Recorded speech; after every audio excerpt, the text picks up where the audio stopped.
The World's End. This is the next installment of my Edgar Wright series reviews. Again, I'm not doing Scott Pilgrim, but I'm doing all the other ones and lead up to the new Running Man remake. And by the end of this review series, we will talk about the Arnold Schwarzenegger movie. I wanted to do that last.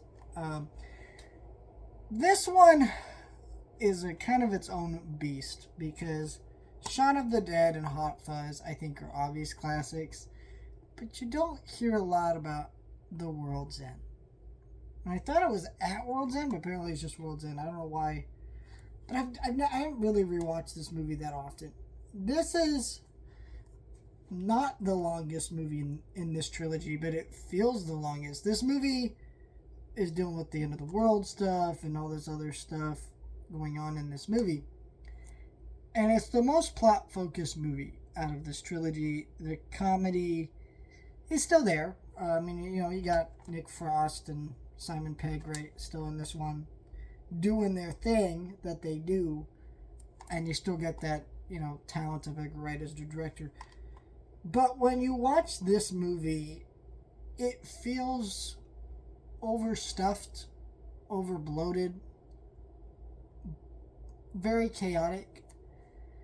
And some of that is in a fun way because Edgar Wright is such a skilled, well crafted director that he's able to do that, make it all work and kind of flow together.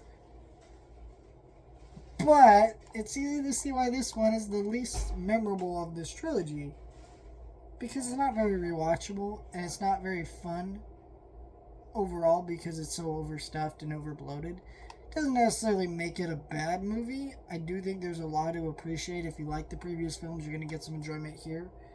But it's not going to be an instantly, like, let me rewatch that, have some fun, Hot Fuzz, Shaun of the Dead style movie. Even though it very much is in those style and vein of those movies. But in a very different way that is its own unique thing. I do really love all these movies to some regard, but I don't know, it just feels so much of its own beast. It's kind of interesting to really rewatch this one and think about that. But yeah, next week we'll be doing Brave New Driver, and we'll see how that one turns out. But I do really love, Edgar Wright's movies, and yeah, so there you go.